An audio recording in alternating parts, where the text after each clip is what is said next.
नमस्कार दोस्तों, स्वागत है आपका आपके अपने यूट्यूब चैनल मनप स्टोरीज में। दोस्तों, एक बहुत ही छोटी सी बहुत ही अच्छी कहानी है।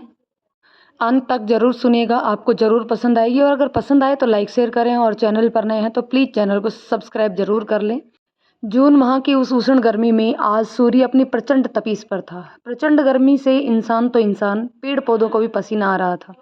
लेकिन यह जला देने वाली गर्मी विकास के मन के ताप के सामने कुछ भी नहीं थी। बाहर का अंग अंग तपता ताप ज्यादा भीषण था, या फिर मन का वह संताप जो मनोभावों को पिघलाकर आंखों के रास्ते बाहर लाने को तत्पर हो रहा था। अंदाजा लगाना मुश्किल था। अभी मुश्किल से सुबह के 8 ही बजे होंगे, किंतु दिन ऐसा लग रहा था जैसे पहाड़ सा निकल आया। दिल्ली से जयपुर धड़धड़ाती दौड़ रही उस एक्सप्रेस ट्रेन ने अभी अपना आधा ही सफर पूरा नहीं किया था। रेल के उस बंद डब्बे में सभी यात्रियों को ऐसा लग रहा था मानो उनका दम सा घुटने लगा हो, सिवाय ट्रेन के उस डिब्बे में बैठे विकास के। 120 किलोमीटर प्रति घंटे की रफ्तार से चलती ट्रेन भी उसे रेंगती सी लग रही थी। गर्मी के ताप से अधिक उसे इस बात का संताप था कि जो उसकी मंजिल थी वहां तक पहुंचने से पहले यह एक्सप्रेस ट्रेन देर कर रही थी। अचानक ट्रेन एक छोटे से स्टेशन पर पहुंचने से पहले ही ठप पड़ गई थी। शायद आगे लाइन में कहीं रुकावट थी, या फिर कोई दूसरी गाड़ी की क्रॉसिंग थी। गाड़ी का ये रुकना उसे और भी ज़्यादा परेशान कर रहा था। गंतव्य पर जल्दी पहुंचने की उत्कंठा थी, या फिर मन में चल रहे द्वंद्व की पराकाष्ठा। अब तक भावहीन बैठा विकास अपनी सीट से उठ खड़ा हुआ था, और व्यग्रता से कभी वह ट्रेन के दरवाजे तक जाकर बाहर झांक आता, और कभी वापस आकर बैठकर खिड़की के बाहर रेल की पटरियों की तरफ झांक लेता था, जो साथ ना होकर भी साथ चल रही थी। पटरियों को देखकर एकाएक विकास उदास हो गया था। ठीक उसके और पूनम की तरह ही थी वो, कभी ना मिलने वाली रेल की पटरियां जो साथ साथ चलकर भी कभी मिल नहीं पाई थी। पूनम का स्मरण आते ही विकास का मन व्याकुल हो चला था, और वह कभी शर्ट की जेब से निकालकर उस चिट्ठी को पढ़ लेता जो पूनम ने उसे भेजी थी, या कभी अपने पर्स के अंदर की जेब से निकालकर उस फोटो को देख लेता जो उसने लड़कपन के पहले प्यार की निशानी के तौर पर पूनम के साथ खिंचवाया था। आंखों के कोर नम होने के साथ टपकती बूंदें उस चिट्ठी नुमा कागज के पुर्जे को भिगोने लगी थी। कहीं आंसुओं से उस पर लिखे अनमोल शब्द मिट न जाएं, यह सोचकर विकास के हाथ उस चिट्ठी को समेटकर वापस शर्ट की पॉकेट में रख रहे थे। इस अनमोल चिट्ठी को वह किसी भी हालत में खराब नहीं होने देना चाहता था। वह चिट्ठी ही तो वजह थी उसके इतनी दूर से तुरंत ही चलकर आने की, सबसे छुप छुपा कर, बिना किसी रेल रिजर्वेशन के, बिना किसी प्लान के। आधा घंटा रुककर ट्रेन वापस अपने गंतव्य की ओर बढ़ने लगी थी। खिड़की से आई ठंडी हवा के झोंके में भी मन को शांति नहीं दी थी। तो मन को भी शांति देने के लिए विकास ने जेब से चिट्ठी को एक बार फिर से निकाल ली थी। आंखें एक बार फिर नम हो गई थी। पूरा पत्र बार बार पढ़कर विकास की निगाहें उन्हीं पंक्तियों पर आकर ठहर जाती जहाँ लिखा था, अब एक बार तो आ जाओ विकास, राजू मिलना चाहता है तुमसे। अब ज़्यादा समय नहीं बचा उसके पास। कैसे लिख लेती थी पूनम इस विकराल दुख को, जिस पर विकास अपनी निगाहें रोक भी नहीं पाता था। राजू की खबर पढ़ते ही उसका हृदय का चलना तीव्र हो गया था। हो भी क्यों ना उसका एकमात्र पुत्र, उसके जीवन की आखिरी उम्मीद जो था। राजू, जो स्वयं उसके ही पाप कर्म को भोगता अल्प अवस्था में ही कैंसर जैसी घातक बीमारी से डटकर सामना कर रहा था। चिट्ठी मिलते ही विकास तुरंत ही चल पड़ा था। अपनी पहचान छुपाने हेतु कार से न जाकर उसने रेल यात्रा का विकल्प चुना था। तत्काल में लिया हुआ रिजर्वेशन टिकट कंफर्म नहीं करा पाया था, और वह एक कोने की सीट पर सिकुड़ा बैठा था, भागा जा रहा था ट्रेन के साथ, पूनम के पास, राजू के पास, अपनी जिंदगी के पास, जिन्हें कभी वह भरपूर जिंदगी जीने के लिए, अच्छा भविष्य बनाने के लिए मझधार में अकेला छोड़ाया था। ट्रेन तेज भाग रही थी, और उसी के साथ चल रही थी बचपन में पूनम को लेकर उसके मन की उड़ान। एक्सप्रेस ट्रेन होने के कारण बिना किसी स्टेशन पर रुकी वह भागी जा रही थी, और साथ ही विकास का मन भी अतीत में पहुंच चुका था। उसे याद आया जब वह पूनम के साथ गांव की कच्ची पगडंडियों पर घंटों दौड़ा करता था, उसके साथ खेलता और मन ही मन भविष्य को लेकर सपने बुनता। वह गांव जो न सिर्फ उसके बचपन का साक्षी था, अपितु उसकी पैतृक संपदा लिए उसे गांव के धनाढ्य व्यक्तियों के रूप में पहचान करवा चुका था। उसे हल्की हल्की यादें हैं जब वह शहर में रहा करता था। 5 वर्ष की अल्पायु में विकास की मां के गुजर जाने पर रोती हुई दादी उसे हाथ पकड़कर अपने साथ शहर से गांव ले आई थी, परंतु उसके पिता को इससे कोई फर्क नहीं पड़ा था। उसके दादाजी गांव के धनाढ्य बासिंदों में से एक थे, जिनके चलते विकास को जल्द ही गांव में नामकरण छोटे जमींदार के रूप में हो गया था। बेहिसाब छूट और लाड़ प्यार मिलने से उसका बाल मन अपने माँ बाप को भूल गया था। इसी तरह दिन बीतते गए। उसको मिलने वाला लाड़ प्यार की वजह से वह गांव के शैतान टोली में शामिल हो गया था। उम्र का 13वां साल चल रहा था। कुछ शरीर में बदले हार्मोन्स का प्रभाव और कुछ गांव में आया नया सिनेमा। विकास एक सतरंगी दुनिया की सैर करने लगा था। उसे मातृविहीन देखकर दादी रोया करती, अपने फूटे भाग्य को कोसा करती। विकास को कभी माँ बाप की याद ना आए, इसलिए विकास को हमेशा खुश रखने की ललक में दादाजी उसे पैसे दे देते सिनेमा देखने के लिए, घर के बाहर खुशियां ढूंढने के लिए। और वह अपने आवारा दोस्तों के साथ सिनेमा देख कर आता, घंटों आईने के सामने बाल बनाता, फिल्म के गाने याद करके अगले दिन साथियों को सुनाता। माँ का रूप रंग तो उसने विरासत में पाया ही था। 13-14 वर्ष की उम्र में ही वह 18 वर्ष का गबरू नौजवान दिखने लगा था। फिर दादाजी से मिली बेछूट पॉकेट मनी वह सजने संवरने पर ही खर्च कर देता था। तरह तरह की टोपियां, चश्मे, नई प्रचलन में चली जीन्स टी शर्ट पहनकर वह खुद को किसी हीरो से कम न समझता था। और फिर आई जीवन में पूनम। 15 वर्षीय पूनम उम्र में भले ही विकास से थोड़ी सी बड़ी थी, पर फूल की तरह कोमल कमसीन पूनम के साथ विकास की जोड़ी ऐसी दिखाई देती थी मानो राधा कृष्ण की जोड़ी। बड़ी बड़ी आंखों वाली दूध जैसी धवल वर्णी पूनम कोई ना कोई बहाना ढूंढ लेती थी विकास से मिलने का। कभी वह बहाना बनाकर विकास को छुपकर खीर देती, तो कभी गणित के सवाल समझाना का बहाना बनाया करती थी। यह बात अलग थी कि एक तो विकास उससे 2 क्लास पीछे था और साथ ही था पढ़ाई में बिल्कुल डल, या यूं कहें गोबर गणेश। तो वह भला क्या गणित हल करता। पर पूनम घर पर यही बहाना बनाकर आती कि उसे विशाल से पढ़ने जाना था। पूनम नित ख्वाब सजाती कि वह विवाह करेगी तो विकास से, और जब कभी कभी ये बात जता भी देती उसको, विकास हंसकर कहता कि तूने शक्ल भी देखी है अपनी शीशे में, कहाँ तू और कहाँ मैं गांव का छोटा जमींदार। पूनम घंटों आईना निहारती, अलग अलग कोणों से अपने चेहरे को देखकर कहती, हाँ देखी है मैंने अपनी शक्ल, है तो अच्छी खासी। फिर वह खुद भी शर्मा जाती। जब गांव में रामलीला की बात चली तो कुछ विकास के रंग रूप और कुछ उसके दादाजी के प्रभाव से उसका राम बनना तय हो गया। जब पूनम को इस बारे में पता चला तो उसने रोज मंदिर जाकर भगवान से प्रार्थना शुरू कर दी कि सीता का रोल उसे ही मिले। वह रामलीला के संचालक के पास सुबह शाम चक्कर काटती, मिन्नतें करती, दादी के पास जाकर घंटों उनके बाल बनाती, उनके पैर दबाती, उनका मनपसंद भोजन भी स्वयं बनाती। कजरारी आंखों वाली मनमोहिनी पूनम जब अपनी मुस्कान से किसी का भी मन मोह लेती थी तो कोमल हृदय दादी का दिल उससे कैसे अछूता रहता। अपने विकास के लिए उन्हें पूनम से प्यारी दुल्हन कहाँ मिलती। उन्होंने दादाजी से साफ कह दिया था कि विकास की बगिया महकाने वाली कोई और नहीं पूनम होगी। जिस लड़की के पास सीता का रोल था उससे लेकर पूनम को सीता का रोल दे दिया गया और बहुत ही धूमधाम से सीता संवर वाले दिन ही विकास और पूनम दादा दादी के परम आशीर्वाद से विवाह बंधन में बंध गए थे। बहुत बुलाए जाने पर भी विकास के पिता ने विकास के विवाह में गांव आना उचित नहीं समझा। उस छोटी उम्र में विवाह का सही अर्थ ना समझने वाला विकास बस पूनम का साथ पाकर प्रसन्न था, जो साल दर साल अटूट प्रेम में परिणित होता जा रहा था। विकास की दादी दोनों के प्रेम के बंधन में बंधे साथ बड़े होते देख निहाल हुई जाती। वह उन दोनों की बलैयां लेते नहीं थकती थी।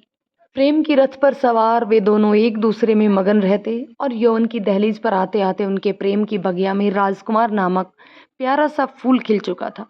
अपना सुखी संसार बसता देखकर दादी भगवान से मन ही मन प्रार्थना करती थी कि उसके बच्चों को किसी की नज़र न लगे, पर होनी को कौन टाल सकता था जब कुदृष्टि काली नज़र डालने वाला घर में ही उपस्थित था। शहर में विकास के पिता देवनाथ अब पत्नी के गुजर जाने पर उस बेलगाम घोड़े की तरह थे जिसके दुष्कृत्यों का ना तो कोई टोकने वाला था और ना ही जहां जीतने की उसकी अंधी चाहत को कोई रोकने वाला था। इसी क्रम में अपनी कंपनी के लिए महत्वाकांक्षी टेंडर भरवाने वाले मंत्री महोदय की दिमाग से अल्प विकसित इकलौती बेटी के विवाह की विकराल परेशानी को देखकर उन्हें जो योग्य उम्मीदवार नजर आया वह था उनका अपना पुत्र विकास। वह अब किसी भी कीमत में विकास का विवाह मंत्री की उस कन्या से करवाना चाहते थे जो न सिर्फ दिमाग से अल्प विकसित थी अपितु मंत्री जी के अत्यंत लाड़ प्यार में पली बड़ी नकचड़ी और बदमिजाज भी थी, जिसे उसके दिमागी असंतुलन के चलते कभी भी दौरे पड़ने लगते थे। मंत्री जी की इकलौती पुत्री से विकास का विवाह करा देवनाथ न सिर्फ अपने वैध अवैध टेंडर पास करवाने की अभिलाषा रखता था अपितु मंत्री जी की सारी अकूत संपत्ति पर भी अब मालिकाना हक जताने का सपना देखने लगा था, और यह अब उन्हें हर हाल में पूरा करना था। गांव में उचित शिक्षा ना मिल पाने और दुनिया की समझ ना हो पाने पर विकास एक नासमझ युवक के रूप में बड़ा हो रहा था, जो सही गलत में भेद करना भूल गया था। जब देवनाथ ने गांव जाकर विकास को अपने साथ शहर चलकर मंत्री जी की कन्या से विवाह करने को कहा तो दादा दादी विरोध में खड़े हो गए थे। उन्होंने तुरंत देवनाथ को वहां से चले जाने को कहा। दादाजी ने देवनाथ को बुरी तरह से फटकारते हुए कहा, अब तक तुमने विकास की सूझ नहीं ली, और जबकि विकास सुखपूर्वक जीवन बिता रहा है और एक बेटे का पिता भी बन चुका है, तो तुम अब इतनी अनर्गल बात लेकर चले आए। तुरंत यहाँ से चले जाओ। मेरा आज से तुमसे कोई भी संबंध नहीं है। मत रखिए आप मुझसे कोई भी संबंध, लेकिन आप लोग मेरे बेटे से मेरा संबंध नहीं तोड़ सकते। मैं अपने बच्चे का अच्छा बुरा जानता हूँ, कहकर देवनाथ ने घड़ियाली आंसू बहाते हुए विकास को गले से लगा लिया था। बचपन से ही पिता के प्रेम को तरसता विकास का मन अचानक इतना सारा प्रेम पाकर निहाल हो गया था और पिता के प्रेम में अपना अच्छा बुरा सोचना सब भूल गया था। देवनाथ ने उससे कहा कि पूनम उसकी गांव की पत्नी बनी रहेगी, उसे बस शहर चलकर मंत्री जी की बेटी सुनीता से विवाह करना है, जिससे वह उन सारे ऐशो आराम का मजा उठा सकेगा जो उसने कभी सपने में भी नहीं सोचे होंगे। पिता के दिखाए रंगीन चश्मे से विकास की अक्ल पर पत्थर पड़ गए थे। वह देवनाथ के साथ शहर जाने को तैयार हो गया। दादी का रुदन, पूनम के अनुनय करती सूनी आंखें और राजू का प्यार भरा चेहरा भी अब उसे रोक नहीं पा रहे थे। पूनम का तनाव चरम पर था। जीवन के किस मोड़ पर आ गई थी वह, उसने कभी सपने में भी नहीं सोचा था कि भगवान उसकी ऐसी परीक्षा लेगा।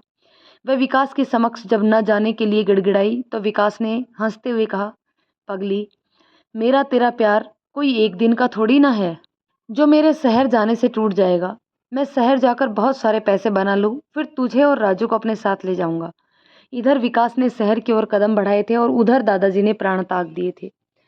दादी और पूनम को अकेले संघर्ष करता छोड़कर वह विकास के वियोग में दम तोड़ गए थे। विकास का विवाह शहर में सुनीता के साथ बहुत ही धूमधाम से करवा दिया गया।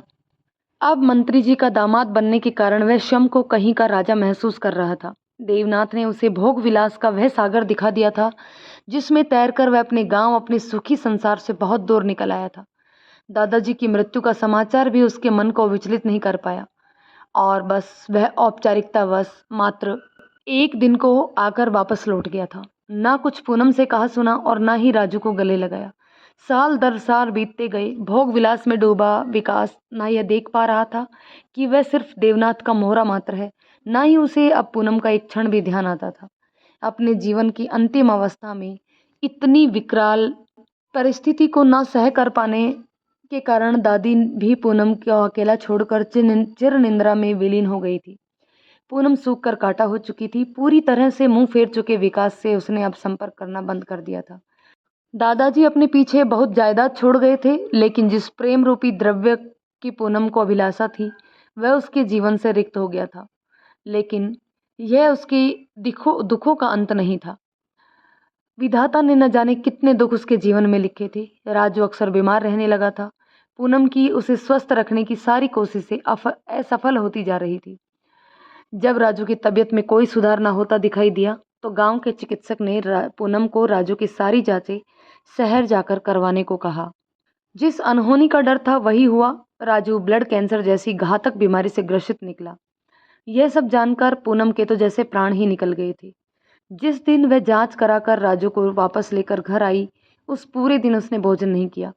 शाम होते होते घनघोर बारिश शुरू हो गई थी। उधर आसमान में बादल घुमड़ रहे थे और इधर पूनम के मन में विचारों का तूफान हिलोरे मार रहा था। वह कब तक इस तरह से परेशानी से लड़ती रहेगी? क्या उसकी मुश्किलों का कोई भी अंत नहीं है? यूं ही जिंदगी के थपेड़े सारे उसी के नसीब में लिखे हैं। एक तरफ घुमड़ते बादल अपनी गर्जना के साथ बरखा के रूप में बरसने लगे थे, वहीं उसकी भावनाओं का वेग बांध तोड़कर आंसुओं के रूप में उसकी आंखों से बहने लगे थे। सब कुछ अब वह फूट फूट कर रो रही थी। वर्तमान परिस्थितियों में शम को असहज पा रही थी। रोते हुए उसकी नज़र सामने दीवार पर पड़ी, जहाँ पर उसने दादा दादी का फोटो लगाया हुआ था। उस फोटो पर नज़र पड़ते ही उसकी आंखों से आंसू और तेजी से बहने लगे। आंखें बरसाते हुए उसके होठ बस यही कह रहे थे, आप लोग मुझे अकेला क्यों छोड़ गए? मुझे भी अपने साथ ही ले जाते। मैं कैसे इस बेरहम दुनिया का सामना करूं? तभी उसे सामने से दादी का मुस्कुराता हुआ चेहरा प्रतीत हो रहा था। उसे लग रहा था मानो दादी उससे कह रही थी कि यह जीवन संघर्ष भी उसे हंसकर ही पार करना था। राजू को अब हर हाल में खुशी रखना था। जब तक उसकी सांसें थी उसे जीवन में सभी खुशियां देनी थी।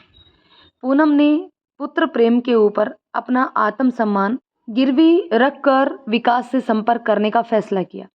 उधर मतिहीन हो गया विकास क्षणिक सुख के लिए अपने इस अक्षम्य अपराध, अपनी इस गलत फैसले के पीछे के लिए पछता रहा था। वह सुनीता का एक ऐसा पालतू खिलौना बनकर रह गया था जिसका उपयोग सुनीता अपने विकृत मनोवृत्ति को तुष्ट करने के लिए करती। वह उसे सबके सामने बुरी तरह से डांट देती और कभी कभी वह घर से बाहर निकलने को भी कह देती। घंटों सड़क पर घूमता वह अपने सुखी संसार को स्वयं अपने हाथों से आग लगाने पर अफसोस मनाता। विकास पूनम से मिलकर अपनी उस दुष्कृत्य के लिए क्षमा मांगना चाहता था, परंतु उसका पुरुषत्व और पिता देवनाथ का डर उसे गांव जाने से रोक लेता। उसका मन करता कि वो राजू को गले लगाए, पूनम के आंचल तले चैन की नींद सोने का करता। वह ख्वाबों में अक्सर देखा करता कि वह अपना पुराना जीवन जीते हुए पूनम और राजू के साथ जीवन के सारे सुखों का रसावंदन कर रहा होता और नींद खुलते ही उसे अपने सारे ख्वाब टूटते दिखाई देते। पूनम ने जब उसे पत्र के माध्यम से राजू के विषय में बतलाया तो वह घंटों रोया। उसे अब जल्दी से जल्दी गांव पहुंचना था। देवनाथ को जब विकास के गांव जाने के विषय में पता चला तो वह एक बार पुनः उसके रास्ते में आड़े आ गए।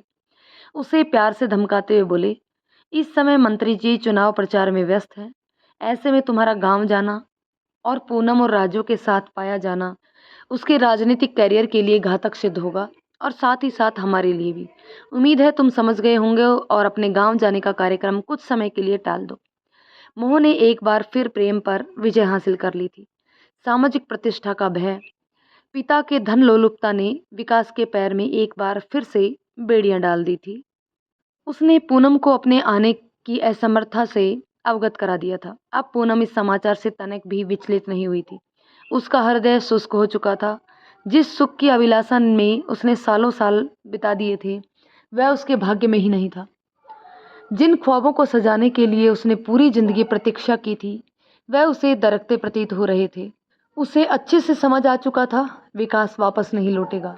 अब उसे अपना जीवन राजू के जीवन के शेष रहे समय में उसको यथासंभव अपनी सामर्थ्य अनुसार सर्व सुख उपलब्ध कराना था।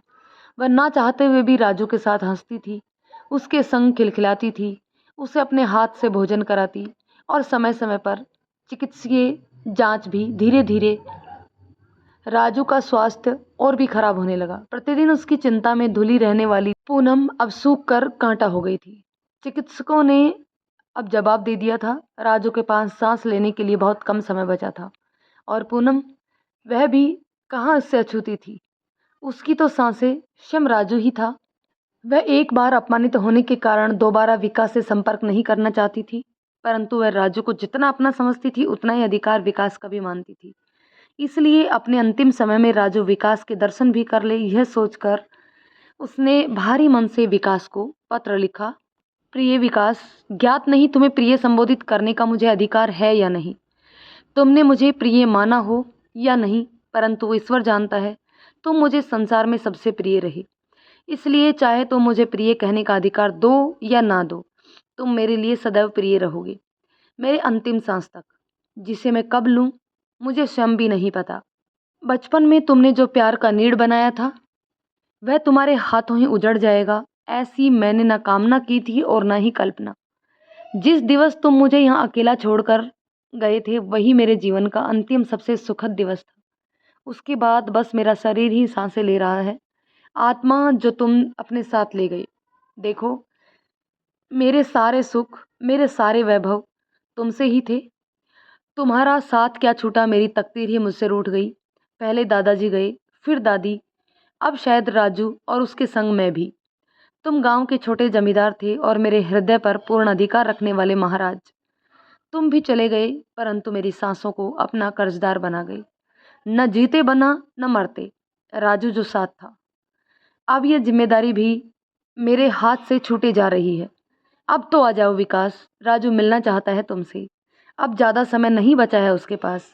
आकर एक बार पिता के रूप में उसे गले लगा लो और हम दोनों को विदा करो।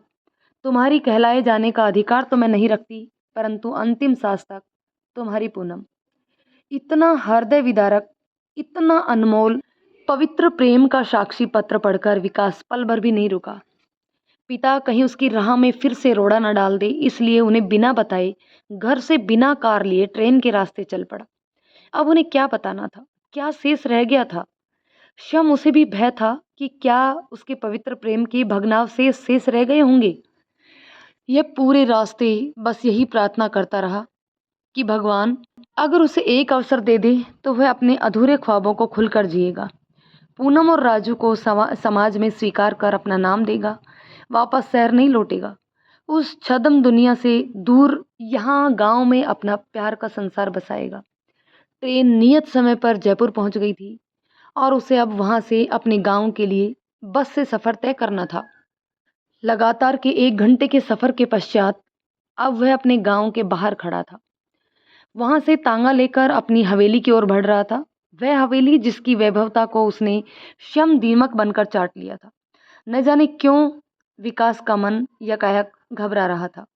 हवेली की ओर बढ़ते बढ़ते हृदय की गति असामान्य रूप से बढ़ने लगी थी। हवेली के बाहर जमा भीड़ को देखकर उसका दिल धक से रह गया। क्यों इतने लोग अचानक आकर समूह में खड़े हो गए थे, सोचकर ही उसका कलेजा कांप रहा था। उसके कदम धीरे धीरे हवेली की ओर बढ़ रहे थे। बाहर खड़े लोगों में से कुछ लोगों की आंखें उसे पहचानने का असफल प्रयास कर रही थी, मानो कह रही थी, अब यहाँ पर क्या करने आए हो। तभी दो अपरिचित लोग उसकी तरफ आपस में बातें करते हुए बढ़ते दिखाई दिए। बड़ी अभागिन थी बेचारी, पूरी जिंदगी अकेले ही सारे दुख उठाती रही और आज भी देखो लड़के के दम छोड़ते ही बैठे बैठे प्राण त्याग दिए। मरते हुए भी उसकी आंखें दरवाजे की ओर ही थी।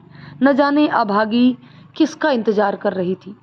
आगे के शब्द सुनने की शक्ति विकास में अब नहीं बची थी। लड़खड़ाते कदमों से वह किसी तरह से हवेली के अंदर जा पाया। बिस्तर पर चिर निंद्रा में लीन राजू और दरवाजे को देखती पूनम की खुली आंखें मानो उसी का ही इंतजार कर रही थी। यह दृश्य देखने की ताकत उसके कदमों में नहीं थी। वह लड़खड़ाते हुए गिर गया। उसकी आंखों में उमड़ आए आंसुओं का वेग और दरकते ख्वाब उसकी आंखों के शरीर को भी शून्य कर गए। दोस्तों, ये कहानी आपको कैसी लगी कमेंट करके ज़रूर बताइएगा। ज़रूर आप लोगों को पसंद आई होगी। पसंद आई है तो प्लीज़ लाइक करें और शेयर करें। चैनल पर यदि आप नए हैं तो चैनल को सब्सक्राइब ज़रूर कर लें, क्योंकि इसी तरह की अच्छी अच्छी कहानियाँ हम आपके लिए लेकर आते हैं। धन्यवाद दोस्तों।